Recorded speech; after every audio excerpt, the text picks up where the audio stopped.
mymix1041.com or on the Mix 1041 app. At First Horizon, we know if there's a win, there's a way. Our team is here to help every step of the way with personal, business, or private banking. Stop by and visit us at one of our locations in Cleveland or give us a call at 423-559-7660. At First Horizon, we look forward to finding a way. Davenport Fireworks has lost their mind. Everything is half price at Davenport Fireworks. Everything half price. Davenport Fireworks, Dalton Pike at the state line.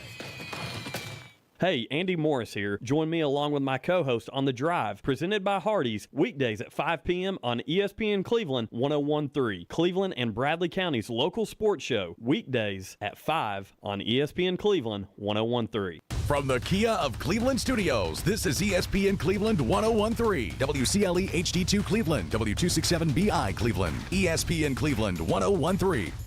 The top of the hour is presented by Best Buy Metals, making the top of your house the best it can be. Visit bestbuymetalroofing.com.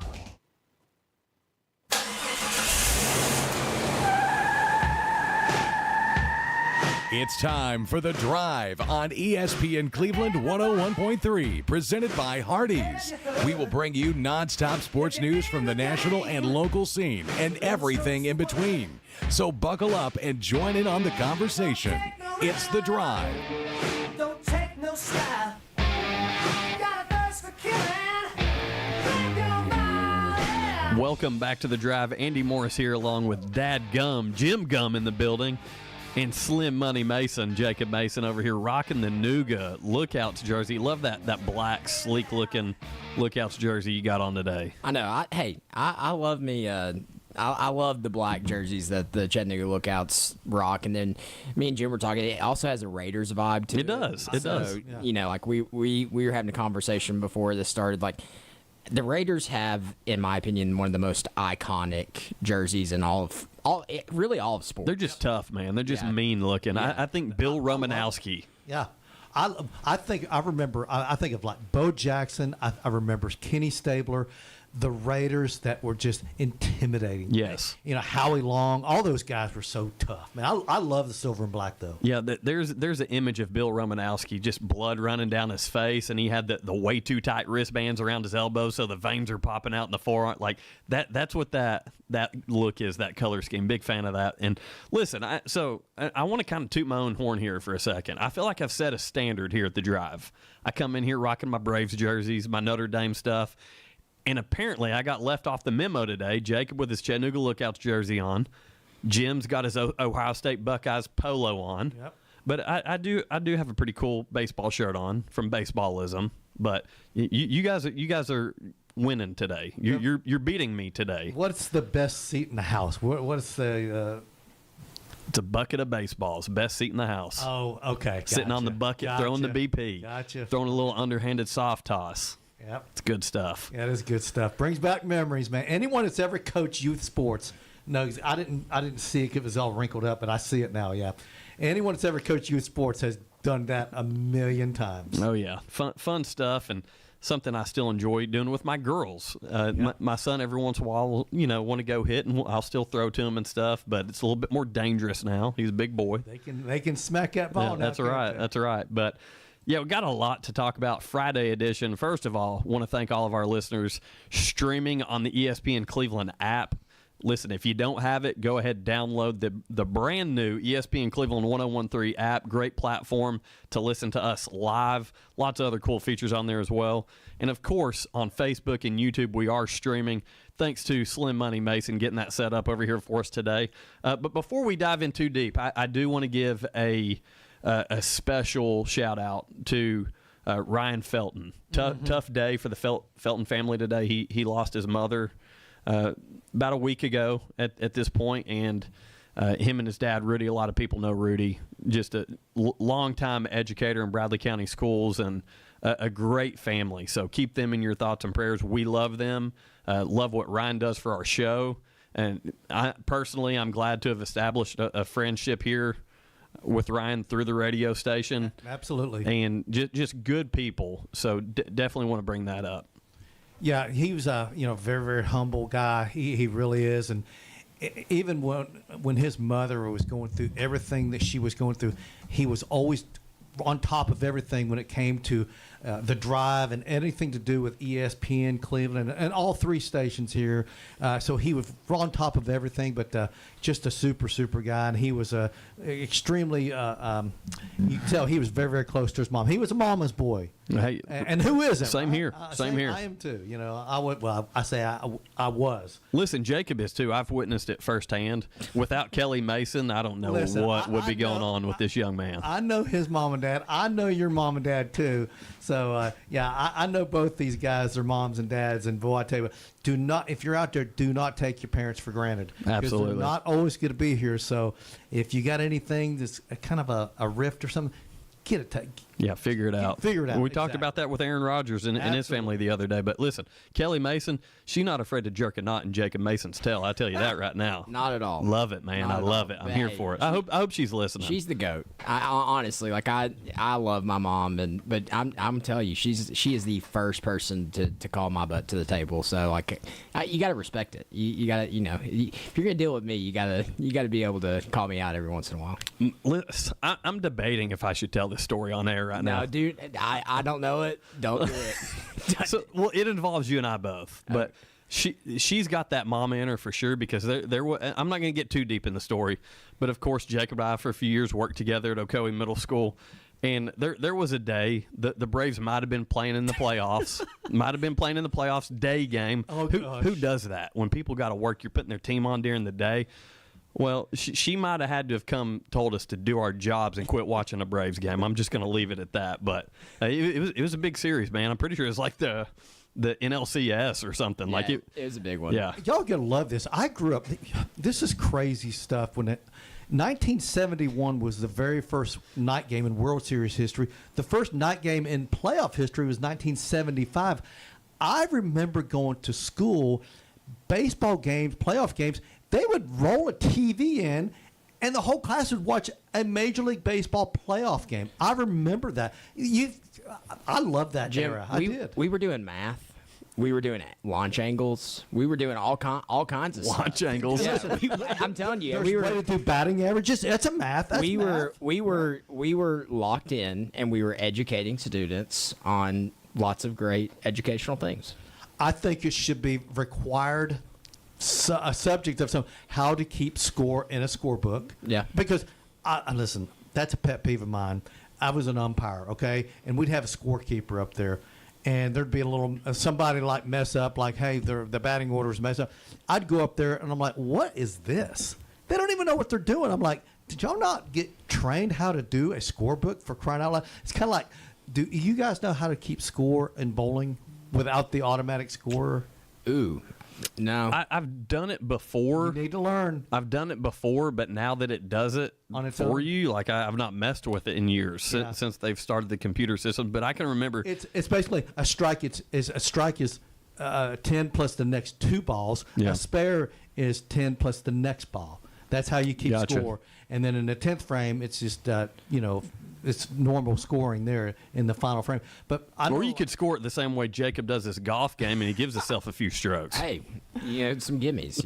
It's but that's a pet peeve of mine. People that do not know how to keep score in a baseball or softball scorebook. I'm like, come on, it's not that hard. Jim, I'll just be honest with you. It wouldn't be very hard to keep my score in bowling. Like I actively get beat. Gutter ball. I actively get beat by like 11-year-olds when we go on field trips. So like it's not hard.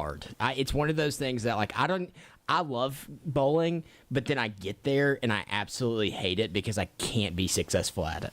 And then like the gutter guards, like when Graham, he's like Shaq shooting free throws. Honestly. And then like when we take Graham, it's like a blessing that the gutter guards are up because I'd never do it on my own. But like when they're up, I'm like, all right, I got a chance here. I love it. In on this thing. Listen, so you talk about keeping score. Jacob can vouch for me on this. I do PA for Walker Valley Baseball.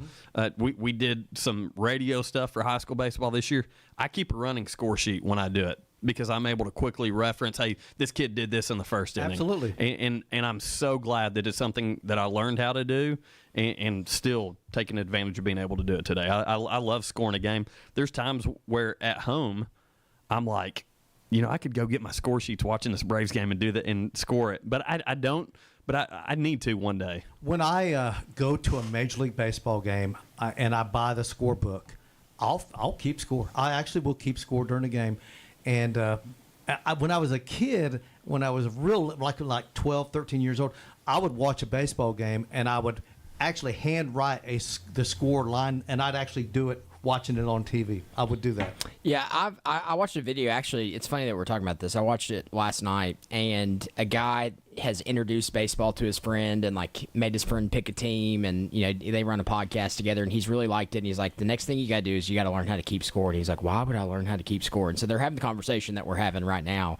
And one of the things he says, when he goes to like his team's game, he doesn't keep a score because he's really locked in pretty much the whole time. But if he goes to like a Cubs and like Phillies game or something, he keeps score to kind of stay locked in and be in the moment. It does. It helps you focus. It definitely does. Do you guys, let's say you go on ESPN or whatever website, do you, after a game, do you look at the box score? Oh, all the time. I do too. Yeah. I know some people, they don't do that. I'm like, why wouldn't you do that? I just think it's something. I grew up with newspapers, and I used to love to look at all the box scores. And, of course, I always looked up my favorite players. I'd look at, see what they did that night before and everything. But it's just one of those things. I've done it as long as I can remember. I look at what they did that game, and then I like to see, hey, what's their current batting average? Who's the home run leader in the National League right now? Who's the RBI leader? Stolen base leader. I used to love to look at the Sunday paper. Used to be awesome because it would come and you'd have the team leaders and all of the stats. I used to love that. Yeah, it was league wide, and so obviously with my older brother, he kind of taught me that. We'd look at box scores and stuff growing up in the newspaper. Back before the internet was booming, it was around. It wasn't booming like it is now. But in order to do this show, our Brave segment, which again sponsored by Mayfield Dairy, we're going to get to that here in a little while. But one thing that I do, I use the Major League Baseball app, and I go to the box score. Even though I watch the games, I go back because I want to make sure I'm putting out correct information. Yeah. So every day preparing for the show when the Braves have played, that's what I've done. I've looked at the box score. I've got an interesting trivia question for y'all. Uh-oh, I'm ready. It has to do with box scores. Who is the only player in MLB history to hit a home run but not be issued the score? Somebody else scored the run. Wait a minute. He hit a home run, but he didn't score. Does somebody run for him? Yes. Yeah. I know this scenario. So what did they do? Like was pull a muscle or something? Well, it was in the first replay era. It was early in the replay era, and the player hit a home run, got on base, and then it was considered fair. It hit off the brick wall, and then somebody came in to pinch run for him. Yeah. So initially it was ruled a double. It was reviewed, ruled a home run. But since he had already been substituted out and the runner had came in, the runner had to score the home run. Yeah. So it actually was he stopped it first because it hit off the brick wall. That's right. And was this San Francisco? Mm-hmm. Yes. I know exactly what you're talking about. So Benji Molina. Yeah. So Yadier's brother was a catcher for the Giants. It's so funny because you brought up the other day about the ghost runner, if you want to call it that, in a perfect game. Got pitching a perfect game. And then he goes a 10th inning, and they put someone on. Is it no longer a perfect game? Can it be a perfect game if somebody's on base? Yeah, I don't know. I don't know the answer to that one. We need to find the answer. Yeah, to that. so I've never heard what you guys just. Yeah, that's so crazy. MLB scored it as the pinch runner scored the run, but then I'm pretty sure on San Francisco's website in the game description, I think it's a Baseball Reference that did it. They said they couldn't knowingly score it that way, so they took the human element of it and he hit a home run. He stops at first. They pinch run for him, and then they made him go back and trot around the bases and do it. And nobody knew.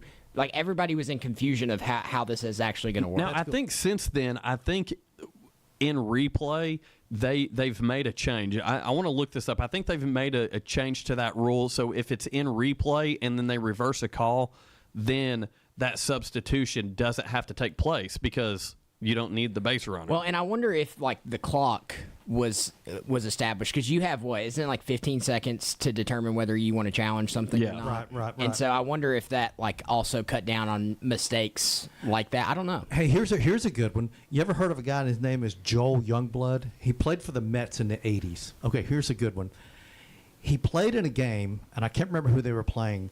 Played in a game. The game was halted because of rain. It was tied up, so they were going to resume the game later on in the season. He got traded to the team they were playing, and he played in that same game. I have heard for this. Both he was in the box score for both teams because it was suspended, and they picked it up a month or two Came later. back and played it later after he'd been traded. That's an awesome one there. Yeah. So what was it, Jim? You'll remember this better.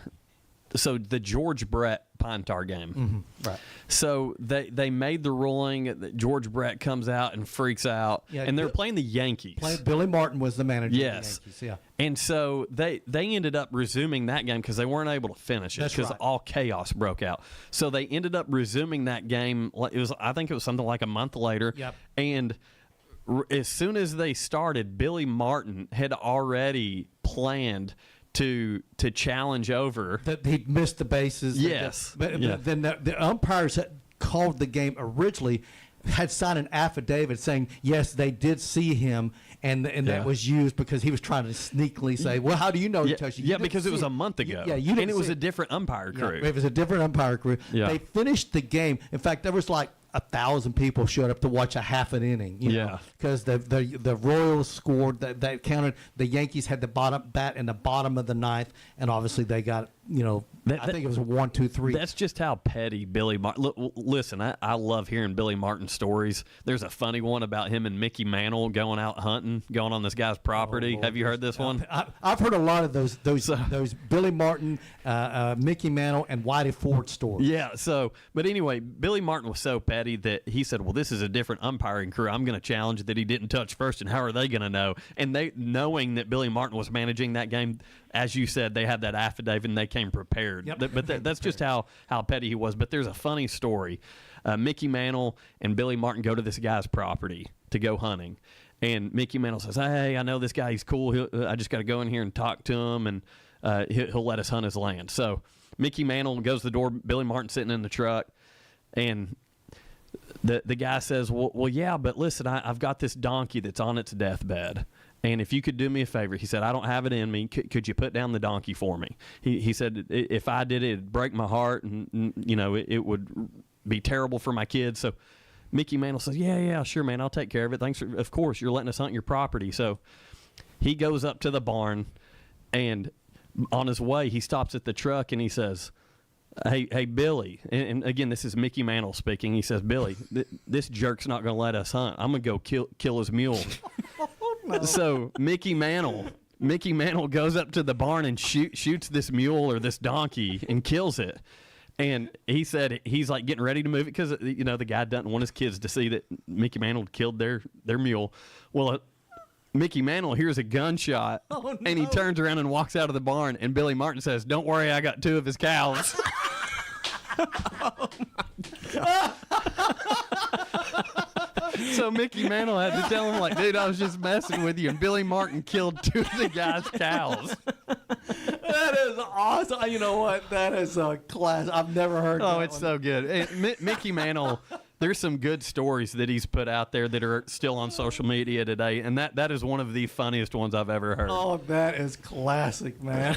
So, Mickey Mantle trying to kid him, saying knowing that he was going to shoot the dog and put him out. Yeah, and listen, Mickey Mantle kind of had a little swagger to him. Listen, this jerk's not going to let us on his property. I'm going to go kill his mule.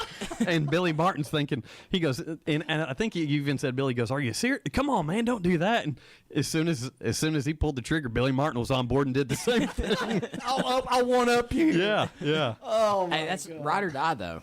No doubt. That's ride or die. No for doubt. Sure. That's hilarious. Right, man. Yeah. Hey, so talking about some baseball, one thing that I'm a huge fan of, specifically baseball memorabilia, sports memorabilia. same. I told you on the show the other day, I've got a Cleveland Municipal Stadium seat. Yep. Got a couple seats from the old launching pad down in Atlanta Fulton County Stadium. Also have a couple seats from Turner Field, the TED. Is that right? So I've got a good little collection of stadium seats. This is a cool stat, and this is one my wife is very proud of because we got a lot of these in person.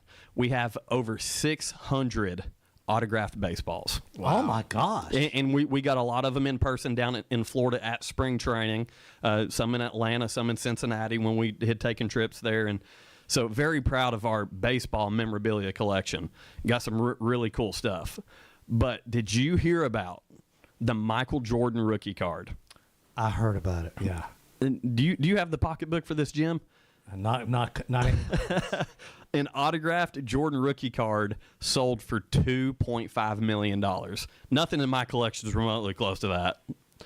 You know what? But everyone says, "Oh, ain't nothing worth that much." It's worth that much if someone pays for it. that's it. You're exactly right. You are worth whatever someone's paid for it. It's and crazy. That's what it's worth now. $2.5 million. I don't know what y'all are talking about. I got that in my back pocket. You know, Yeah, talking about Michael Jordan. That's why we call him Slim Money. You brought up Mickey Mantle. What is a Mickey Mantle rookie card worth? It's got to be worth way more than that, right? I'm gonna look that up right now. I think it's like I think the Honus Wagner is still the number one card available because I don't know if y'all know the reason. You know why the Honus Wagner card is so expensive, right? Because back in the day, baseball cards were sponsored by tobacco companies, not bubblegum. And he was anti-tobacco and smoking. He told the manufacturers that do not print any more of these cards. I do not agree with tobacco products. So they stopped. That's why there were so few. It's a limited amount. That's why the Honus Wagner is so rare. Hey, so a 1952 Topps Mickey Mantle rookie card in near perfect condition sold for $12.6 million. Versus 2.3 for the Jordan. Yeah. Yeah. That's wild. That's crazy. 12.6 for Mickey Mantle. That is unreal. How about Mickey Mantle getting some airtime on the drive today? Hey, Mickey Mantle, great switch hitter. By the way, you ever seen a list of tape measure home runs? Mickey Mantle's all over it, even to this day. And it doesn't matter right-handed or left-handed. They say he was more powerful right-handed. That was a more natural slide. But he could hit a baseball. I know there's been some accounts of him hitting a baseball over 500 feet in the air. Yeah, that's and insane. Today, I think this year, the longest home run has been like 480, 490 feet. Mickey Mantle hit multiple home runs in his career, more than 500 feet. And that was not on juice. That was just on pure alcohol. He Mickey was a Mantle, known drinker, man. Big-time drinker. Strong man. Sure was. Switch hitter. Hey, with that, we're going to take a quick break. When we come back, got a whole lot more to talk about. Local standout has made a commitment. Going to talk about that. Going to talk about Taylor Swift. We got any Swifties listening to the show today? Jacob's fired up to talk about this. He's a big Swiftie. You're listening to The Drive on ESPN Cleveland 101.3. The Drive will be back after a quick timeout. Stay tuned for more nonstop sports talk on The Drive, presented by Hardees. Look, up in the sky. It's a bird. It's a plane. It's the Trade-In Man. This is John Davis at Kia Cleveland announcing our summer blockbuster blowout. You don't need to be a hero to pay zero. Zero down. Zero payments this summer. Plus, I need your trade, and I need it today, and I'm willing to overpay. Don't let the credit villains keep you from driving your dream car. At Kia Cleveland, getting approved is a possible mission. Our lenders will say yes to you and yes to your situation. Remember, I'll beat any deal from anywhere in Georgia, Tennessee, or Alabama. Come see me, John Davis, your hero in the car business, at Kia Cleveland on South Lee Highway in beautiful Cleveland, Tennessee, where getting the best deal is as easy as 1, 2, 3. Looking for the dealer who's gonna give you more. Kia of Cleveland Superstore. Example 25K4LX. 0 down, $349 per month for 72 months at 4.9% APR. Negative trade equity may be refinanced, subject to lender approval. Offers don't combine. Expires month end. KiaofCleveland.com. When you're craving serious burger goodness, head to Hardees for the all-new barbecued pulled pork Frisco burger. A charbroiled, quarter-pound, 100% Angus beef patty, topped with 16 hours slow-smoked barbecued pulled pork on toasted sourdough. Only for a limited time at Hardees. Get a free pulled pork Frisco burger when you download the app and join my rewards. See app for terms. Davenport Fireworks has lost their mind. Everything is half price at Davenport Fireworks. Everything half price. Davenport Fireworks. Dalton Pike at the state line.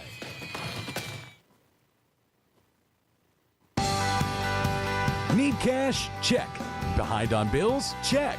Unexpected car repair, broken appliance, surprise vet bill? Check, check, and check. Time to check into Cash, your one-stop money shop. Check all the boxes all in one place. From payday loans to flex lines of credit, we've got solutions that move with you. The process is simple, quick, and designed to get you the help you need fast. If you've been approved, you can leave with cash in hand. Check-in to Cash also offers check cashing, money orders, wire transfers, and even gift card buyback. Check your worries at the door and check into a store to apply. We have stores in the Chattanooga area, including Cleveland and Athens. Or visit checkintocash.com to get started today. Check into Cash. We fund today to make a better tomorrow. Subject to state regulations, eligibility, credit check, underwriting, and approval. Rates, restrictions, and fees apply. Visit a store for details.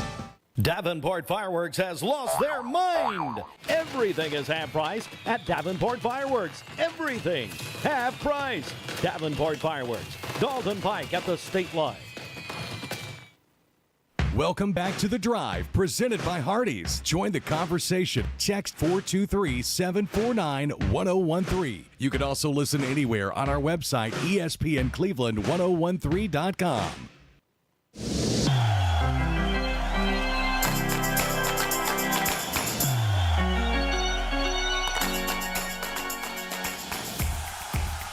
Welcome back to The Drive, your home of all things sports, right here on ESPN Cleveland 1013. And with that, my man Jim Gum.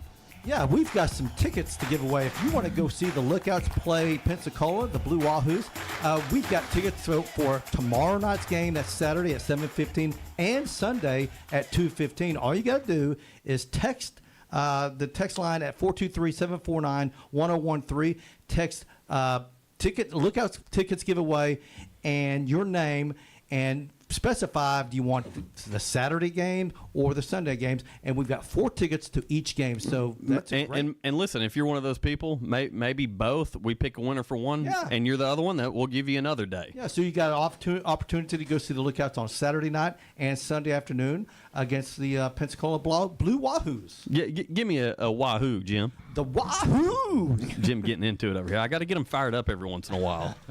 Listen, so before we went to break, I might have misled our listeners a little bit.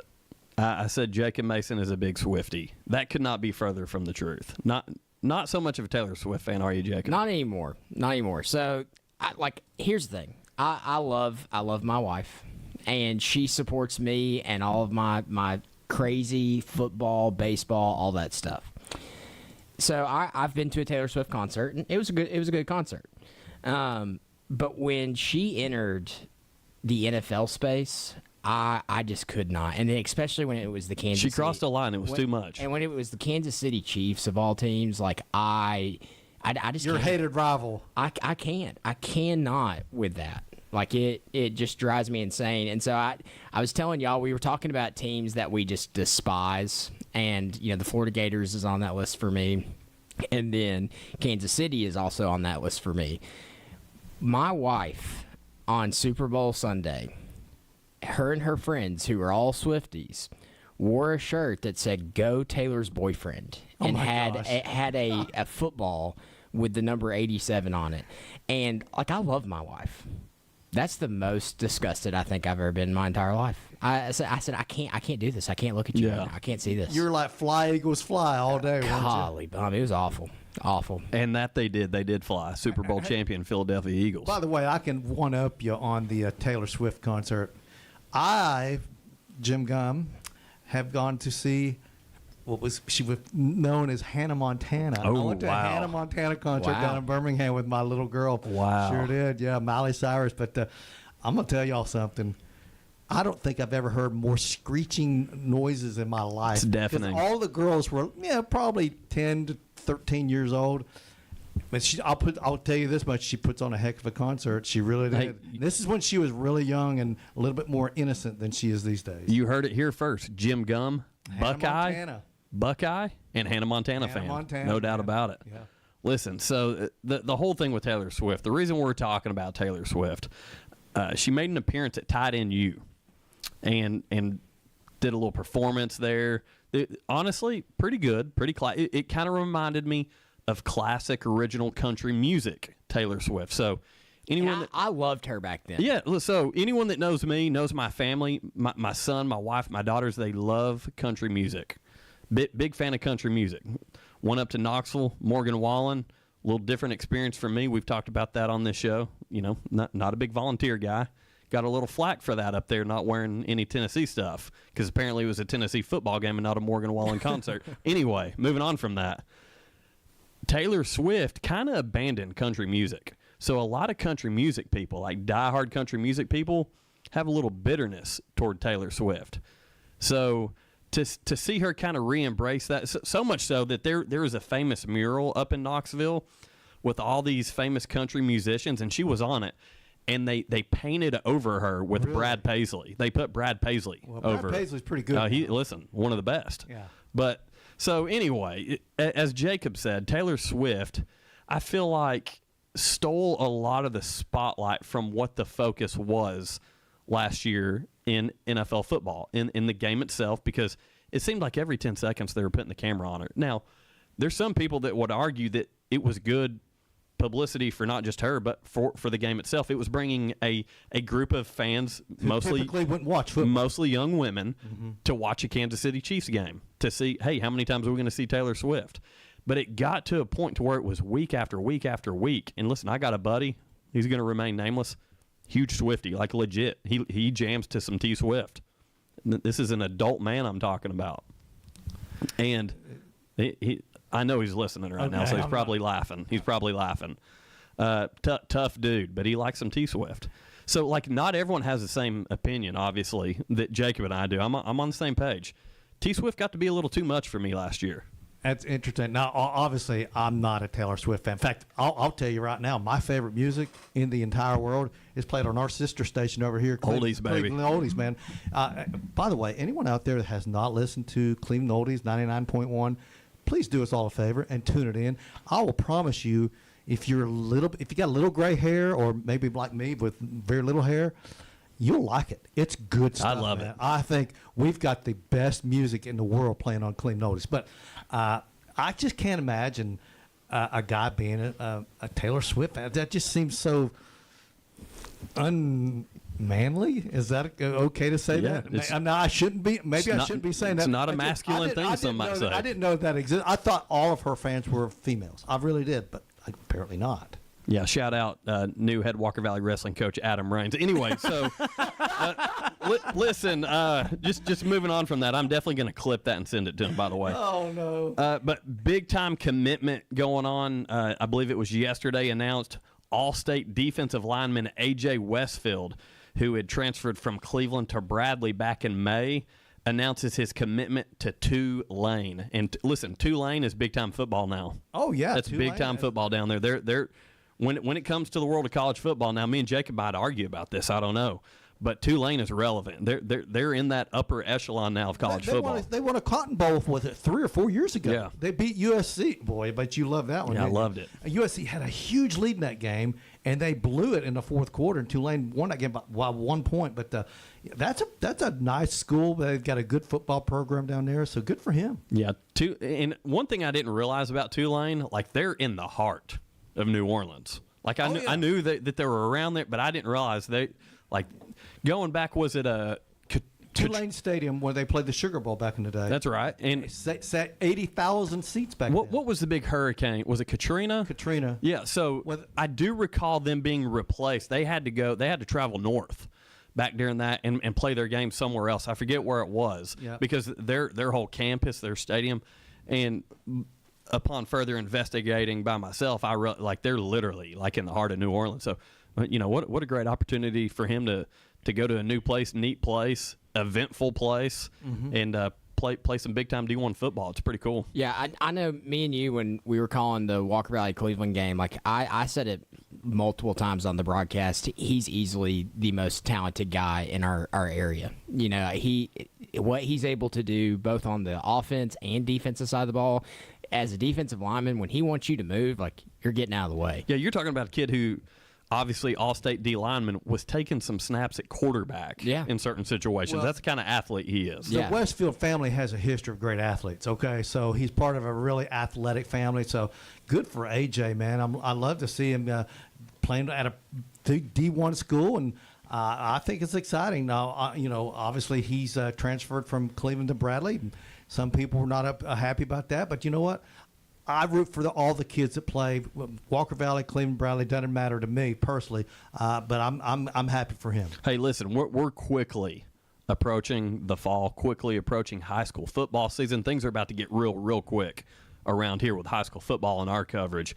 Well, listen, I'm stoked, man. I'm super ready for that. But you want to talk about a game that's circled on the calendar? That Bradley-Cleveland game, oh yeah, got a little bit more meaning to it this year potentially. It's going to be neat to see how that all unfolds. Yeah, for sure. As if they needed any more juice. Like, I think about stories back in the 80s and 90s that I heard growing up as a kid. Series got canceled for a while because of some of this stuff. In the 90s. Yeah. Oh, yeah, I remember stories of people rolling paint down hallways and, like, all kinds of stuff. So, obviously there's... Got to keep it clean. Got to have good intentions in the rivalries. Yes, for sure. I'll never forget the time that some kids from Cleveland went to Bear Stadium and they don't give them ideas, Jim. Go ahead. You went there. It's too late. They burnt with fire. They burnt CHS onto the turf. Of course, it was real grass. It's a few decades ago. Don't get angry, Cleveland City schools. You know what the Bradley students did, don't you? They just put a B in front of the C. Made it BCHS, Yeah. So that's what they did. Luckily, the game was being played at Raider Field that year. But, yeah, so they just put that. I remember some students from Bradley going to the dome. You remember when they had the dome there? The can of worms has been opened. Painting the white dome. Yeah, it happened. That was my senior year. It happened before that. Yeah, several times. I know, multiple times. Yeah. I know. My senior year it happened though, and somebody got on top of the roof and put the score up there. Wow. They put Go Bears, and then they put Go Raiders, and then put the score, the final score. Listen, we're just fueling the fire here at the Drive, but in all seriousness, like this rivalry, there's so much ingrained in this community with that and the history of it, and it did go away. And we talked about this last fall. Some of the teams that missed out on that rivalry, you look at some of the mid-late 90s Cleveland teams. Those guys won 3 state championships there for a while. Yeah, Benny Monroe. Pretty solid teams. But very solid teams. But even late 90s when, a couple of my buddies, Brandon and Demetrius Fields, were playing over there. Those guys, Demetrius Fields, Tennessee Mr. Football winner. I coached him when he was 12 years old. And, thinking back to those Bradley teams, those Bill Price teams, made the state quarterfinals. Really solid teams. Blake Morris went on and played at MTSU, Mr. Football finalist for Bradley at fullback. These were 2 groups of young men that missed out on that rivalry. So that was a shame. We're talking about these things in jest and in fun and the history of it, but it's important that our kids understand off the field. You got to put the bitterness aside and make good choices. I do want to say, and being serious, I do want to say that. And talking about that, and that was such a shame because Bradley versus Cleveland should be played no matter what, and it was the equivalent of Alabama and Tennessee not playing. That's how big it is in this area. Could you imagine Tennessee and Alabama say, you know what, we're going to take about 10 years off. We're not going to play each other for 10 years. That's what it felt like as someone that supported Bradley Central High School. But my brother and sister went to Cleveland, and obviously this is before Walker Valley. Yeah. This is when it was still Charleston High School, but. I just think that was a real shame. It was a very petty the reason that series was postponed, if you want to put it that mildly. Basically, they just didn't do it. It was bad for everyone involved. But I'm so glad that all 3 schools play each other now. Yeah. Yeah. Listen, it's going to be a big deal too because we talk about Bradley Cleveland kicking the season off. Cleveland Walker Valley week 1 on August 21st. It's going to be it's a Thursday. It's a Thursday night game. So right. Listen, we're right around the corner. Clearly, we're excited about it. Yeah, I can't wait. Summertime is a lot of fun, but you start getting to this point in the summer where like sports are slowing down a little bit. Like college football's on the horizon, high school football's on the horizon. Something that I've loved about working for the radio / doing PA stuff is like I'm ingrained in almost middle school and high school athletics and get to watch kids from a young age grow up into be great athletes. Right. Like I'm a teacher, and like I have kids that go all over the place, and I love following their story and what they do. Like that's the high school game is about the kids, and as long as we remember that, like you can root for whoever you want to root for. Yeah. But like at the end of the day, like I've had kids from all 3 high schools that I've had the pleasure of coaching and got to watch them go to the next level at the next sport, and I think that's so cool. And I'm never gonna apologize for that. It's the game is about the kids. Adults find a way to screw it up sometimes. That's true. That is true. So I can't wait. I cannot wait for high school athletics to kick back off. Yeah, we'll be like listen. All the high school games can be heard on all of our stations here. Full coverage, man. Mix 104.1 for Cleveland, ESPN for Bradley, and like we said, the oldie station carry all the Walker Valley games. So we're excited, man. It's right around the corner. Yeah. So I do want to emphasize this a little bit on behalf of Walker Valley football radio broadcast. Jacob and I have been calling those for 6-7 years now. I'm glad that we're on Cleveland's Oldies 99.1 because I will no longer be bringing the broadcast in Spanish. Yeah. By the way, just in case you want to know this, and Steve Hartline shared this with all of us, we had a meeting this week. The only sports that will ever, I shouldn't say ever, the only sports that will be on Oldies is Walker Valley football. That's pretty cool. That's the only. So it's an all music station, except when these two gentlemen right here are calling the Mustangs. Listen, got to watch out. We get a little rowdy on there sometimes, but yeah. Listen, so I've told the story on the show before, but back when it was Fiesta 99.1, of course now Cleveland's Oldies 99.1. One game, I got the bright idea that I was going to bring us in Spanish because we're on Fiesta. Just kind of being a little you know how I am on this show. I kind of brought a little of that to the broadcast. Our friend who we miss dearly, Dwayne Williams, said, "Yeah, don't do that anymore." I'll never forget the conversation, laughing about it. But I'll always have a little fun covering all high school football here in the area, and seems like it's going to be a big fun year for all of us. But hey. Moving on here a little bit, Jacob, this is something that you've done some investigating on, but the other day there was a Chicago White Sox fan, a heckler, when they were playing the Arizona Diamondbacks, and Ketel Marte was visibly seen in tears during the game. And this is something that, as you've investigated and we've kind of looked into things and you've shared stuff with us, like it's an unfortunate situation, but with a lot of different dynamics to it. But the fan, the so said heckler, has been removed from and banned from all Major League Baseball stadiums. Yeah. So, for the people that don't know, if you haven't seen it, he said, we don't know what he said. That part has never come out, but he said something about the player's mom. Yeah, referring to Ketel Marte's mother, who had passed away in 2016 or 2017 in a car accident. So we don't know if it was about the accident or if it was just a reference about his mother, but it obviously triggered something in him. And yeah, Ketel Marte was in tears. Yeah, he was had to be consoled by his manager on the field during a pitching change. Yeah, and then the manager found out who it was and had some choice words for the fan. And surprisingly enough, he was wearing a Bears jersey. Like he was wearing a Chicago Bears jersey, not a White Sox jersey. So yeah, you're at a baseball game. I don't know why you're wearing a football jersey. But. You'll see that every once in a while. People wearing Viking stuff at a Minnesota Twins game. But so one thing that kind of caught my attention with this story was there was a video that you had sent me where the fan, and I'm not trying to defend this guy because there's nothing that gets on my nerves more than an aggressive, over-the-line heckler. But I do wonder and question, did this fan know about Ketel Marte's mom passing away? Because he can be heard in one of the videos saying, "I'm getting thrown out because I said something about his mom." And so and I don't know with Ketel Marte, how well does he speak English? What's the barrier there? Is that a factor in all of this? Because, listen, we're huge Ronald Acuna Jr. fans. Doesn't speak the most clear or understand most English. Like, he's got his interpreter. Mm-hmm. Franco's a great interpreter. Talked to him the other day when I was down there. Awesome guy.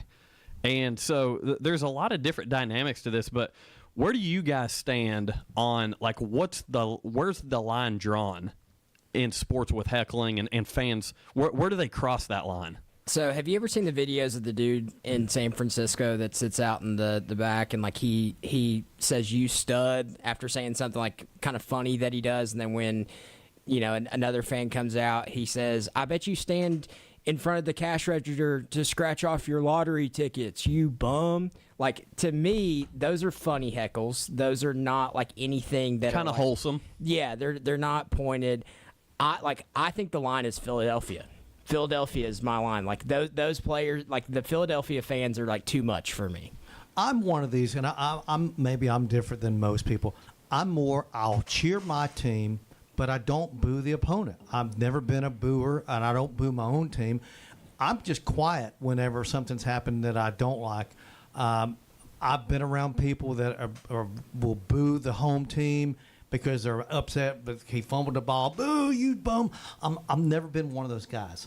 But it bothers me when I'm around those guys. And 9 out of 10 times, I'm telling you, 9 out of 10 times, there's some alcohol involved. Yes. It's what they call it, liquid courage or whatever. But they say things that they would not have said typically with a clear mind. But I've never been one of those guys. I can't relate because I've never been like that. Yeah, same here. And listen, great coincidence, Jacob rocking the Chattanooga Lookouts jersey today, because minor league baseball games are the absolute worst with hecklers. I've seen so many people thrown out of minor league baseball games because of just jumping on some kid who's trying to make it. Literally just trying to make it to the big leagues, standing in right field, someone's down the first base line, just giving them everything they can.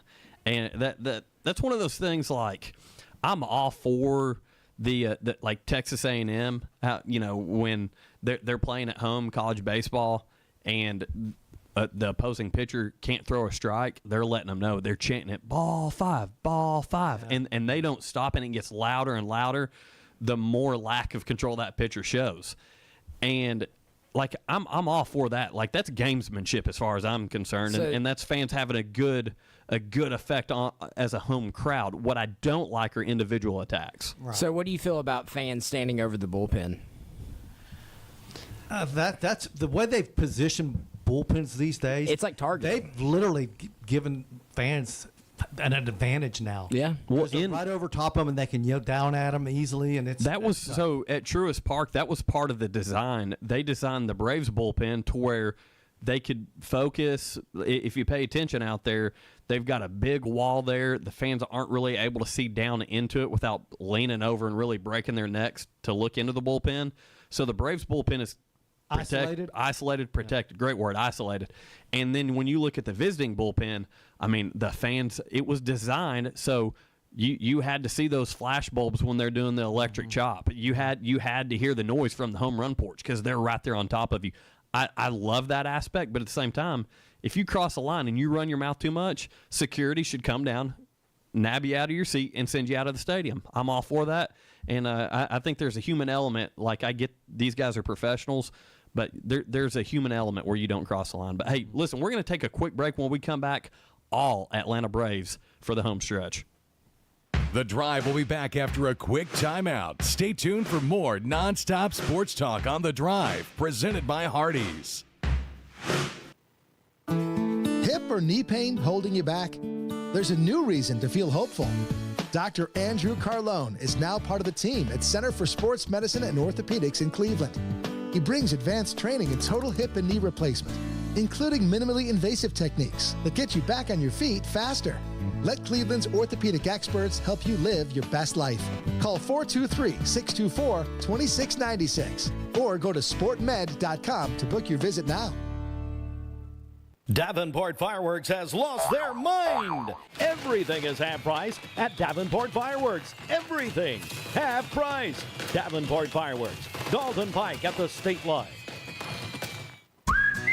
The difference between an average morning and a Hardee's morning is hearty goodness that lasts till lunchtime. Like Hardee's smoked sausage biscuit. Split Hillshire Farm smoked sausage on a made-from-scratch buttermilk biscuit. And our Frisco breakfast sandwich with cherrywood smoked bacon or ham on toasted sourdough. Hardee's, goodness in the making. Download the app and join my rewards for special offers. Available for a limited time at participating restaurants. This is Thomas Williams with Mountain View Nissan of Cleveland. Stop by today and take advantage of Bradley County's largest pre-owned inventory, or visit cleveland-nissan.com, home of the lifetime warranty. Cleveland Tire Center's 49th anniversary blowout with great specials every day, Monday through Saturday. A $200 gift card drawing every Saturday through July 3rd. Cleveland Tire Center, where the name said it all for 49 years. When you need a new roof, it's all about trust. Your home is too big an investment and you can't afford to make a mistake. Cleveland Plywood has the products and expertise you're looking for. Contractors have trusted them for over 50 years, and they carry only proven products from reputable suppliers like IKO. IKO Cambridge is one of the heaviest weight asphalt shingles you can buy, and their limited warranties are among the industry's best. Protect the investment you've made in your home. Go with the pros at Cleveland Plywood, 2700 20th Street Northeast in Cleveland. Call 472-3357. For a quarter of a century, Mix 1041 has been taking you out to the ball game. Swanson to first. The Braves are world champions. Since 2000, Mix 1041 has been the home of the Atlanta Braves, and we're celebrating by giving away tickets to Atlanta Braves games all summer long. Listen for your chance to call or text to qualify. You can also register at the Mix socials on Facebook and Instagram. Braves 25 is presented by Cleveland Ford. Honest people, honest deals. Hey Cleveland, are you suffering from fatigue, low sex drive, or just not feeling like yourself? Optimize You is the answer that you have been looking for. Our team is here to listen and help you become the best version of yourself again. So find us online at OptimizeYouCenters.com. That's OptimizeYouCenters.com. Have you seen what happens when a weed eater gets too close to vinyl siding? Ouch! Choose steel siding from Best Buy Metals, available in board and batten and lap siding options. Permanent siding from Best Buy Metals is custom manufactured to the half-inch for a perfect fit. Stop by a showroom or go to bestbuymetalroof.com to learn how you can protect your structure. Davenport Fireworks has lost their mind. Everything is half price at Davenport Fireworks. Everything half price. Davenport Fireworks, Dalton Pike at the state line. Welcome back to The Drive, presented by Hardees. Join the conversation. Text 423-749-1013. You can also listen anywhere on our website, ESPNCleveland1013.com.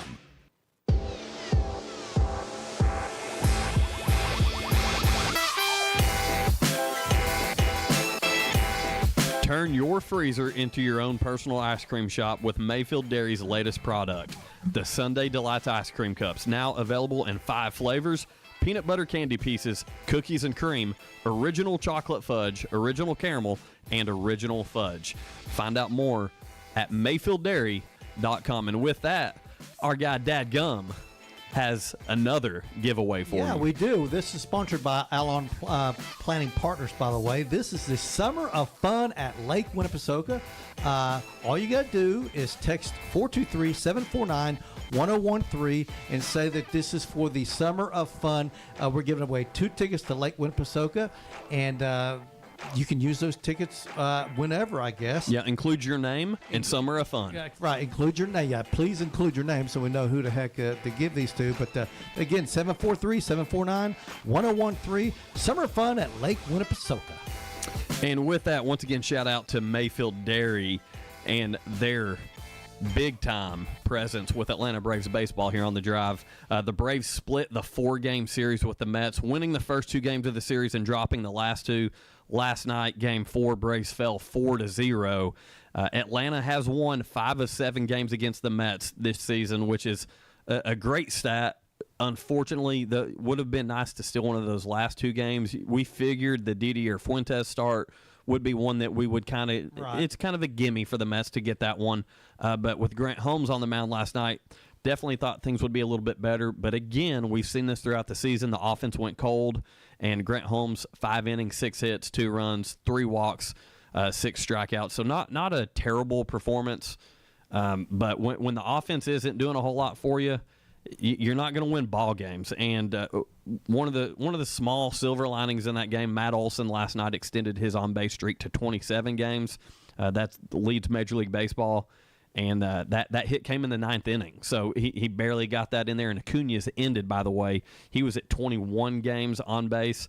And the Mets performed a little bit better against Ronnie Baseball those last 2 games of the series. Have we gotten any confirmation about the pitcher for the Mets who it looks like he ruptured his Achilles tendon? Yeah, you could see that calf shoot up, and typically when that happens, and I hate on social media now how they replay that stuff and zoom it dude, they zoomed it in and slowed it down I hate that. You can see it go up into the top of his it's probably 99.9% chance that was a ruptured Achilles, and boy, that's tough. Yeah, and that was Canning. He's been good for them this year. Think about a pitcher, how much they use their legs. I'm guessing this is more than a 12-month recovery for this. Yeah, because of the way the pitcher uses the torque and everything when they plant and everything. Yeah, so I would think that this is probably a good 15-month deal for him to come back and be effective again. We've seen a lot of these injuries, specifically in the NBA, a ton of Achilles injuries, which blows my mind. And I'm someone coming off of an ACL tear. Mm-hmm. Like, it's not fun. The rehab process is long and drawn out. And they say it's even longer, as you said, Jim, for these Achilles recoveries. And, it's just unfortunate, but it does make you wonder, guys playing on real dirt. It's not artificial turf. I know a lot of people in football have blamed that injury due to the turf. People in the NBA have kind of blamed it on the shoes. I think it's just kind of one of those freaky coincidences, to be honest with you. I've seen Achilles injuries for years. For 50 years. Yeah. Obviously, people use the conspiracy theories that go on out there.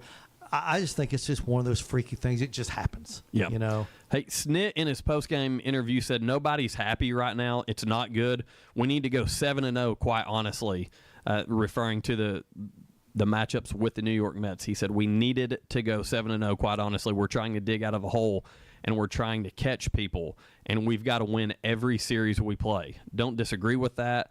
We've talked a lot about the potential of trades. Outfield is now another spot where you look at the 3 main areas of need, and it's late relief, starting pitching now because there's no depth with the injuries that have taken place this year, and then the outfield with the inconsistent play. Verdugo came in, was a big impact early. He's kind of fell off. You're rolling guys like Eli White out there who were kind of inconsistent. He plays a good defensive game. Michael Harris has had the worst year of his career up to this point. So you're basically rolling one consistent guy into the outfield in Ronald Acuna. Mm-hmm. So is there a point in time where we're going to see Jared Kelenic called back up? I was just wondering about this. I was wondering because they kind of you haven't heard his name mentioned in a long time, but this guy has produced at times. Yes. I would like to see them give him another chance out there. See, give him an opportunity. And but those are the big needs right now. Really, Atlanta is extremely limited at starting pitching. We talked about Ian Anderson.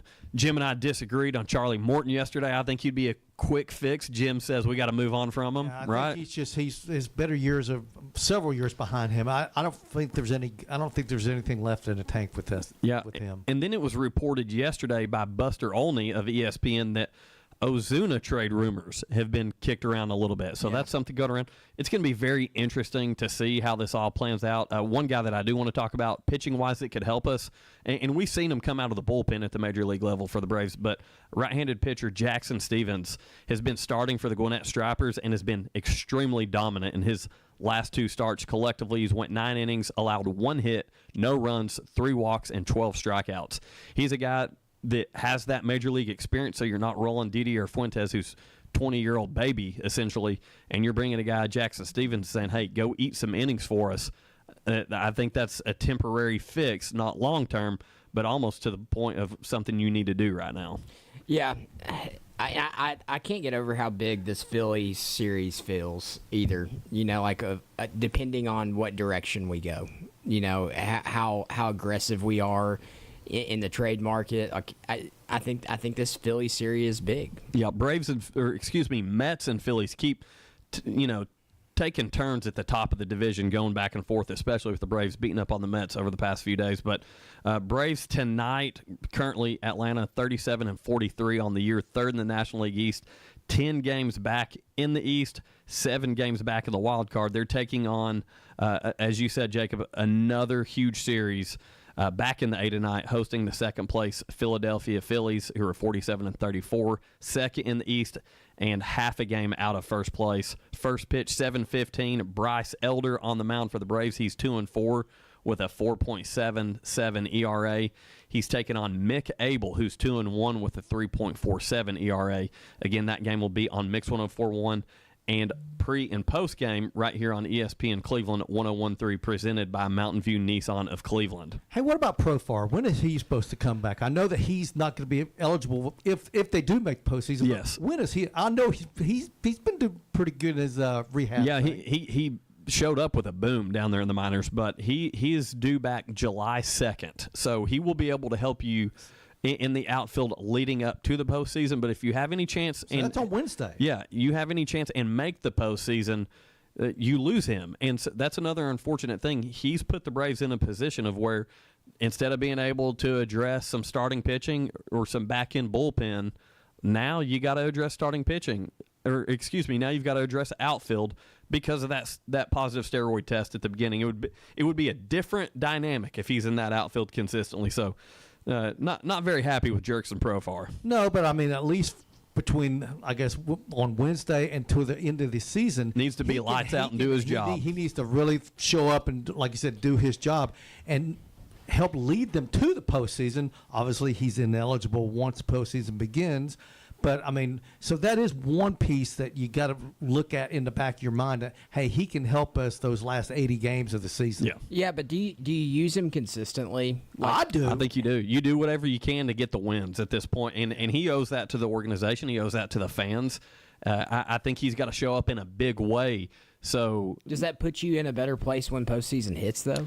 No. I think what it does, it can fill a void until – the trade deadline, whenever, because if you make a move, then I'm probably using them when needed, because if you go the platoon route, like the Braves did with Jock Peterson and Rosario, where you're playing the matchups, platooning those guys in the outfield, I could see that to make sure, to your point, Jacob, that you've got another guy that's ready for postseason baseball. But listen, so much going on with that. It's going to unfold here over the coming weeks. But listen, That's a week for us right here, boys. Good show here on ESPN Cleveland 101.3. We've had a fun week. We've goofed off a little bit. Yep. We've been serious a little bit. Big series tonight against Philadelphia. That's it. So with that, for Jacob Mason, for Jim Gum, I'm Andy Morris. We'll be back with you guys next week right here on ESPN Cleveland 101.3.